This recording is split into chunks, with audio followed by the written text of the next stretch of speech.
Car होती है महाराज पर्वत जी के यहाँ। बोली पार्वती मैया की जय हो। अच्छा इधर से जय बोला जाता है, यह तना बोला जाता है। अच्छा मान लो कहूँ कहूँ सिखाई मिल जाती इतना जय वाला जाता। ऐसा नहीं कि कथे बाचा करी तो कभू मुँह सुने हो क्या नंबर हुआ होते।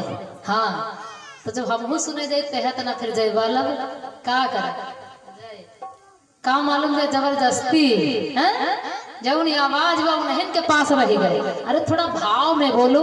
बोली आदि शक्ति जगत जननी जगदम्बा की।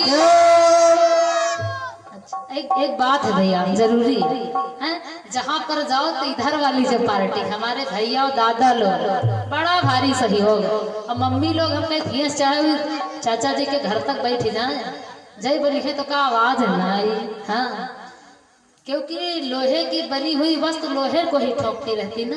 तो हम इन्हें पार्टी तो कहा है पुष्पा तुम चाहे जब तक कहो हम न बोला है तो ये प्रण मत रखो और भगवान के नाम पर जयकारा लगाओ। पार्वती मैया का जन्म हुआ भक्त बड़ी जय जयकार हो रही है। पार्वती जी का जब जन्म होता है बाबा नारद को पता चलता है, ले लेते हैं अपना बीड़ा और हरि गान करते करते पहुंच जाते हिमाचल के भवन पर।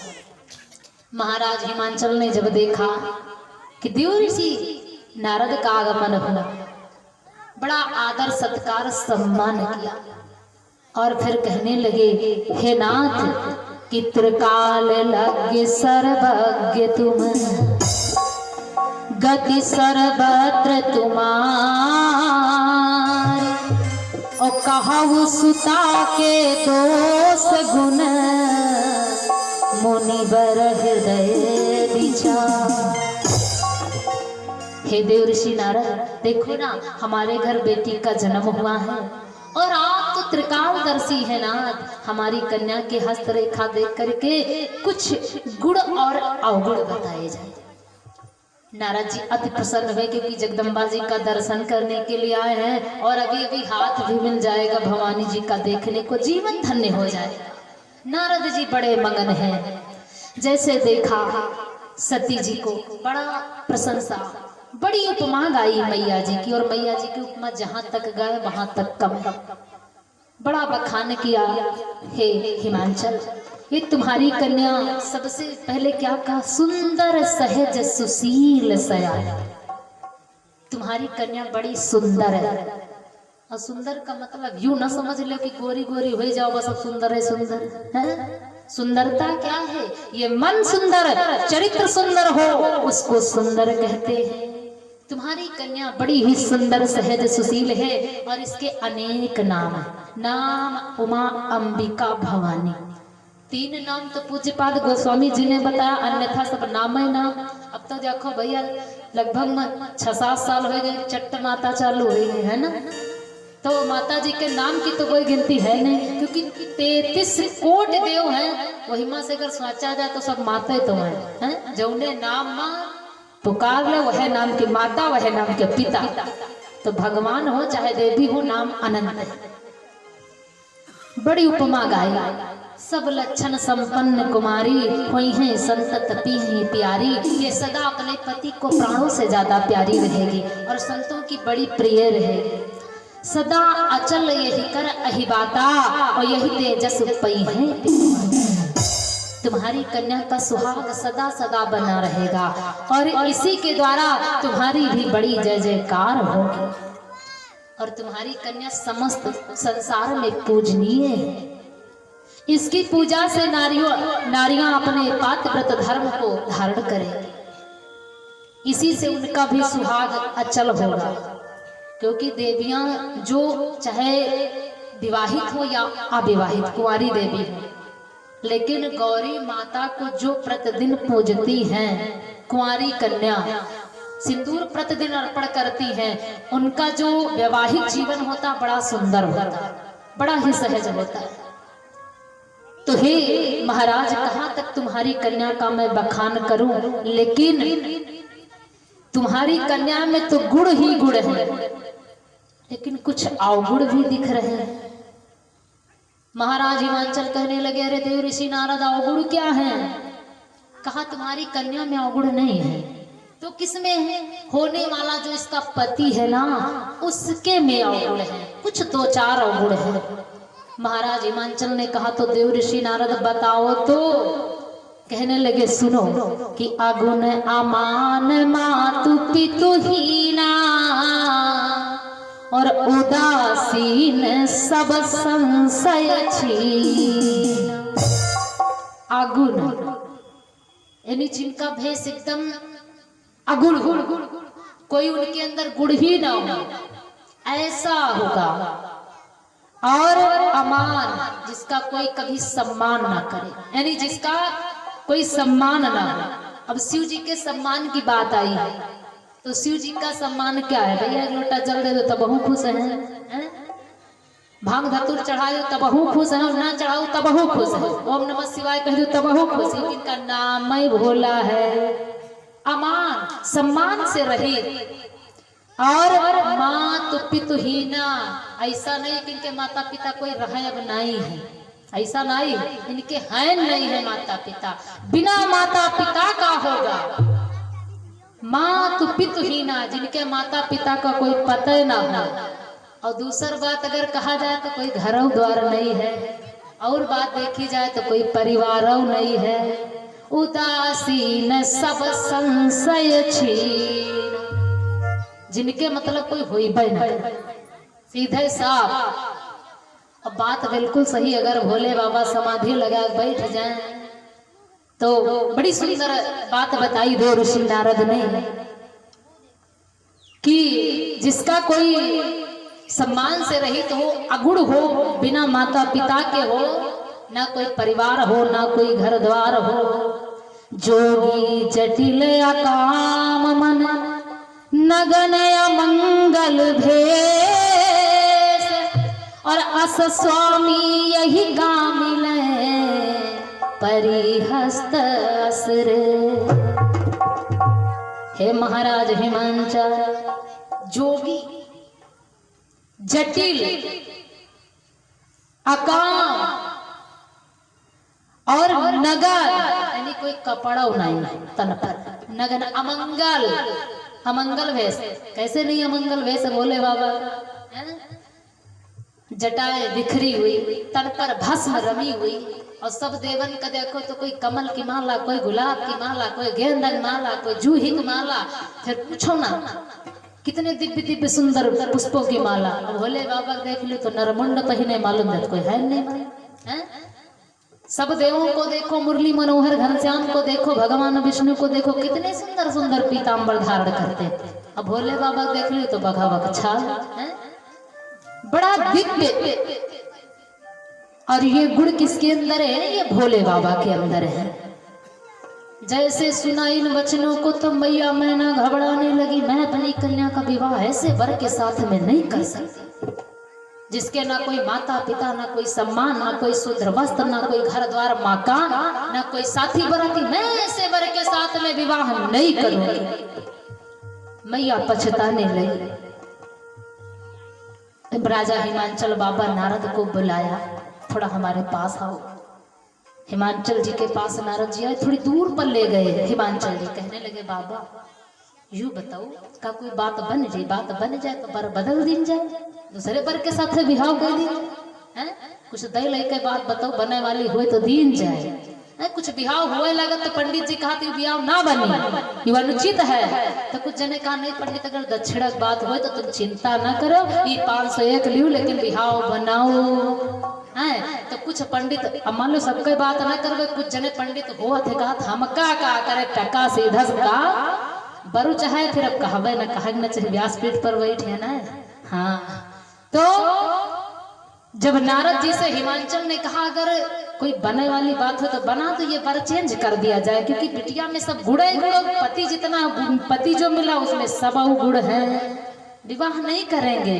नारद ने बड़ी सुंदर बात कही, कहा मुनि सही मुबंत सुन जो विधि लिखा लीलार और देव दनुज नर नाग मुनि को न मेटन।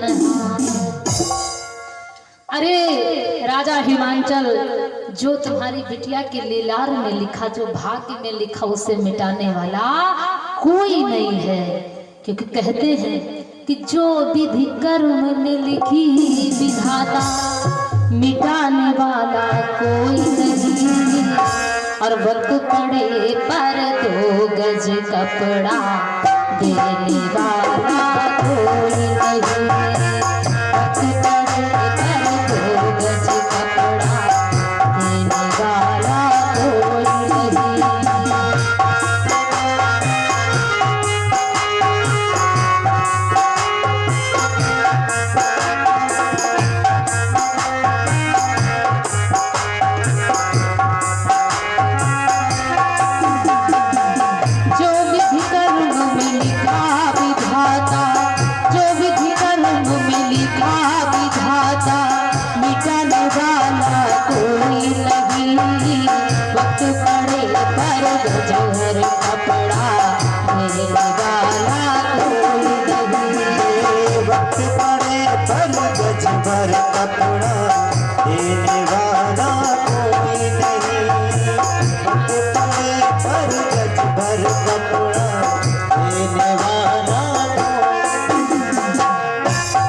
तो भैया जो विधाता ने लिख दिया उसे कोई मिटाने वाला नहीं,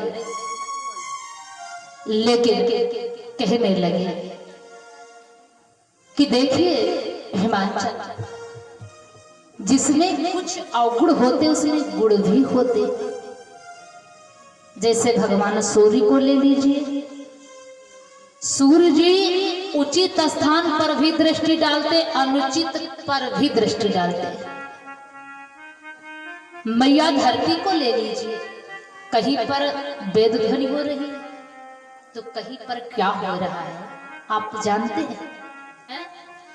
यहाँ पर यज्ञ महाराज का स्थान दिया गया और यही धरती माता कहीं पर है जो हम सभी दिशा मैदान जाते हैं, उचित अनुचित दोनों को ग्रहण करते हैं। सूर्य भगवान की दृष्टि उचित अनुचित दोनों स्थानों पर जाती है। वायु कितनी पावन है, उचित का भी ग्रहण करती और अनुचित को भी ग्रहण करती है। ऐसा नहीं कि उचित स्थान पर आंधी आती, हवा आती, अनुचित पर भी जाती है, लेकिन कोई दोष नहीं देता है। इसलिए तुम्हारे जो कन्या का पति है उसके अंदर अवगुण जरूर है, लेकिन वो गुणी कहा जाता है क्योंकि वो देवों के देव महादेव है। तुम्हें एक कार्य करना होगा, ऐसे सहजता से मिल भी नहीं सकते हैं शिव जी। तुम्हारी कन्या को तप करना। आज मैया मैना जी तो रो रही है सुन करके कि हमारी इतनी दिव्य सुंदर कन्या और बर में इतने अवगुण, मैं अपनी कन्या का विवाह नहीं करूंगी।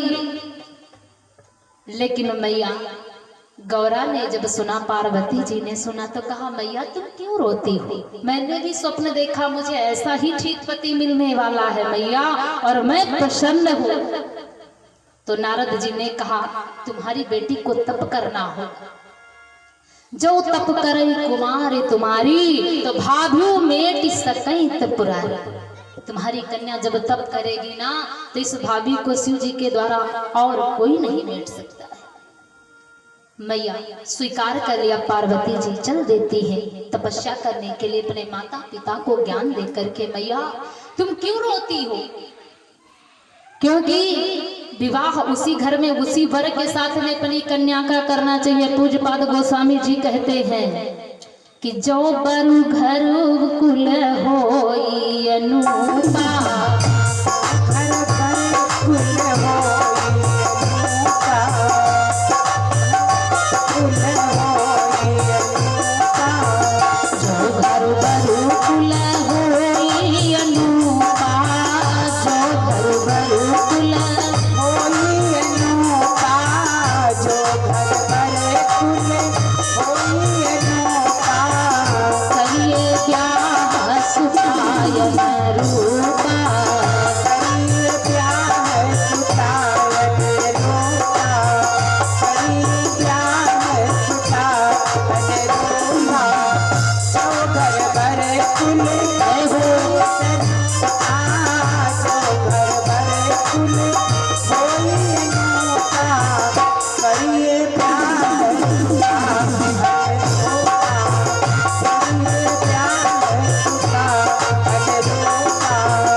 कहने लगे कि हे मैया तुम क्यों रोती हो? जो घर बर कुल होई अनुपा करिए विवाह सुता अनुरूपा। जहाँ पर कन्या के लायक बर ना हो तो क्या आप घर के साथ विवाह कर सकती है? और घर अच्छा मिल जाए और कन्या के लायक बर ना हो तो क्या विवाह करना ठीक है? घर वाले सब ठीक हो, पति महाराज ना ठीक हो तो क्या कन्या का निपट्टी है? यदि कन्या के लायक वर है, कन्या का मन और वर का मन मिल रहा है तो विवाह करना अति उचित है। और नहीं सोचो कि हम बनी बिटिया का विवाह कोई बढ़िया अच्छे धन वाले के यहाँ करेंगे और बिटिया का मन नहीं है और तुम विवाह करे दिया तो जबरदस्ती तो क्या हुआ? देखत नहीं है? कहूँ फिर लेकिन 4 हाथ का रस्सी नहीं, 4 हाथ में काम ना बने, 10 हाथ वाली रस्सी और आओ न ताओ उठाई लगाए फंदा और लटकी, सवेरे आवा फोन बिटिया गई अटकी है। इससे क्या फायदा? जो घर बर कुल होई अनुपा करिए विवाह सुताय अनुरूपा। जो कन्या का मन मिलता हो तो विवाह कर देना चाहिए, उसमें कन्या की निपट जाएगी। और बर कन्या में बनत ना हुए तो फिर जान लो जिंदगी भर समझौता तो वह करी है और बिटिया तो समझबे करी है। न हुई जाने पर है कि हम ससुराल महान की मैके महान, फिर उनका जिंदगी जैसे तैसे चली जाए है। कुछ विवाह ऐसे हो जाते हैं कि जो उनकी बनती नहीं है तो जो भैया ना बने तो सबसे पहले सीताराम, हाँ फिर उमा समय ना लागे। जब जानो कि हमारी बनेगी नहीं तो फिर उसमें विलंब नहीं करना चाहिए। मैया चल देती हैं तपस्या करने के लिए। बड़ी विचित्र भवानी जी ने तपस्या किया और जब मैया ने तपस्या किया, मैया की तपस्या से आज प्रभु प्रकट हो गए कि भयो मनोरथ सुफल तो सुन गिरिराज कुमार और परिहरऊ दुसह कलेश सब अब मिलही तुम्हि त्रिपुरा। आकाशवाणी हुई देवी तुम्हारी तपस्या से मैं प्रसन्न हूँ और अब तुम्हें शिव जी जैसा वर प्राप्त हो जाए। लेकिन नारद जी ने शिक्षा दी थी बेटी तपस्या तब तक करना जब तक तुमको सप्तऋषि ना मिले। मैया को आज्ञा मिल गई, मैया तो प्रसन्न हो गए, लेकिन इधर बाबा तो समाधि लगाए बैठे हैं। शिव जी समाधि लगाए बैठे और मैया पार्वती जी को आज्ञा मिल गई कि तुम्हें अब शिव जी मिल जाएंगे। भगवान राम ने जब वचन दिया तो शिव वो पार्वती मैया की कहानी विराम लेती है। अब शिव जी की बात आती है। शिव जी समाधि लगाए बैठे हैं, प्रभु राम पहुंच जाते हैं और विनय करते हैं। देखिए भोलेनाथ जी राम जी को मनाते और आज राम जी चल करके आए हैं शिव जी को मनाने के। शिव जी से मेरे प्रभु राम जी कहते हैं शिव कि अब विनती मम सुनहु शिव जो मो पर निज ने और जाए विवाह शैल जही या मुझे मांगे दे। राम जी ने कहा शिव जी यदि आप मुझसे प्रसन्न हैं तो मुझे एक वर दीजिए। शिव जी ने आंखें खोली, शिव जी ने आंखें खोली और जब प्रभु राम को देखा तो राम ने क्या कहा? जाय विवाह शैल जय यह मुझे मांगे दे। शिव जी ने कहा उचित तो नहीं है लेकिन ये आराध्य की वाणी है, मैं नहीं टाल सकता। सिर धर आयुष कर ही तुम्हारा और परम धर्म यह नाथ हमारा कर्तव्य है कि तुम्हारी आज्ञा का पालन करें। प्रभु मैं तुम्हारी आज्ञा का पालन करता हूं। इधर शिव जी ने आज्ञा का पालन कर लिया और भोले बाबा समाधि लगाए हुए बैठे और ऐसी अटल समाधि है कि अब जाए तो कौन भोले बाबा की समाधि से भोले बाबा जगाए, क्योंकि सब तो डरते हैं। इधर सभी देवता प्रसन्न होते, सप्तऋषि मैया के पास जाते हैं, उधर पार्वती जी को समझाते हैं और इधर उसी वक्त बंधुओं तारका असुर का जन्म हो जाता है। और जब तारक नाम के असुर का जन्म हो जाता है, ये पहले तपस्या करता है। वैसे जितने भी दैत्य हुए हैं सब पहले तपस्या करते हैं, फिर जिनसे तपस्या करते हैं जिनसे उबर लिया तो नहन के ऊपर चढ़ाई करते हैं। ये बढ़िया नियम है। जैसे रावण कुंभकर्ण पहले तपस्या करी किए और फिर उन्हें इनके ऊपर चढ़ाई। जितने भी असुर हुए हैं पहले तपस्या, फिर उन्हीं को परेशान करते। तारुका असुर उत्पत्त होता है, तपस्या करता है, बल प्राप्त करता है, और इसने मन में विचार किया कि जैसे भैया वो हिरण्यकश्यप पहले तपस्या किया, भगवान प्रकट हुए, तो इतने वर भगवान से मांगा कि ना दिन में मरी, ना रात में मरी, ना बाहर मरी, ना भीतर मरी, ना ऊपर मरी, ना नीचे मरी। कभो कभो भगवानों सुनत सुनत थकी जाते हैं, इतना कुछ मांग लिया था भक्त लोग हैं। और एक बात है भैया, हम के भगवान से जब ज्यादा मांगी हो तो भगवान ने अपने ऊपर सोचो, तुमसे कोई ज्यादा मांगे उनके ऊपर खुश हुई है। अगर कहा जाए भैया कि हमका दालो दे दियो, चावलो दे दियो, गेहूं दे दियो, सरसों दे दियो, उर्दो दे दियो, दालियो दे दियो, नमको दे दियो, तो क्या कि चले जाओ चुप पे, नहीं सही तुम्हारा खराब है। अगर एक चीज मांगो तो कोई दे दे, 10 चीजों के नाम गिनाओ तो दे दे। लेकिन देखिए भगवान की महिमा, भगवान ने इनकार नहीं करते। तारुका नाम का जो असुर था, इसने कहा, मन में विचार किया, काफी सोचा कि क्या मांगू जो मेरी मृत्यु ना हो। बड़ी सुंदर बात सोची भगवान जब प्रकट हुए ब्रह्मा जी, कहने लगा हमारी मृत्यु भगवान शंकर का जो पुत्र हो उसके द्वारा हो, अन्यथा मेरी मृत्यु ही ना। भगवान ने कहा यो मस्त वैसा ही होगा। तारुकासुर बड़ा होशियार, अब सोच रहे हैं भवानी जी तो मरे नहीं गई, और उनके वियोग में भोले बाबा की समाधि लग एक बार लगाई ना तो 87,000 वर्ष के बाद खोली रहे।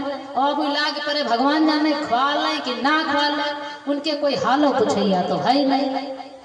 लेकिन भगवान कारण पहले बना करके तैयार करते हैं, क्योंकि कहते हैं कि लीला की न चाहे करता, पहले कारण करई तैयारा।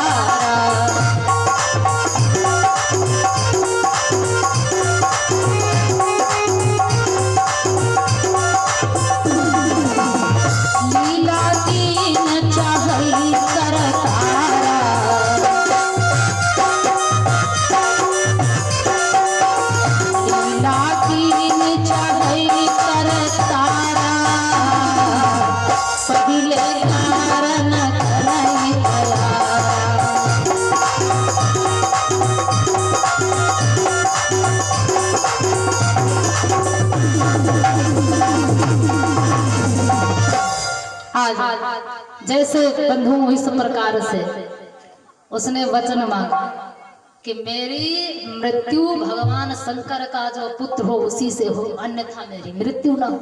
और भगवान भोलेनाथ शंकर जी समाधि लगाए बैठे। सभी देवताओं के ऊपर ये जो तारुका नाम का असुर था, ये सभी देवताओं को परेशान करने लगा, पराजित करने लगा। देवता व्याकुल हो गए, और जब व्याकुल हो गए तो देवताओं का राजा जो इंद्र है, इंद्र से कहने लगे, इंद्र हम सभी देवताओं की रक्षा कैसे हो? क्योंकि ये जो तारका नाम का असुर है, इससे कोई भी देवता विजय नहीं प्राप्त कर पाता है, सब पराजित हो जाते हैं।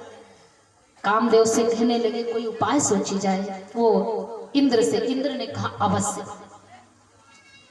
आज कोई भोले बाबा के पास जाने वाला नहीं है कि भोले बाबा की समाधि से कोई जगाए, क्योंकि सब डर रहे हैं कि जो जाएगा और कहूँ भोले बाबा ने अपना तीसरा नेत्र खोल दिया तो कोई हालो बतावे तो वही ना कि उनका जगावेगा कि हुए रही हैं।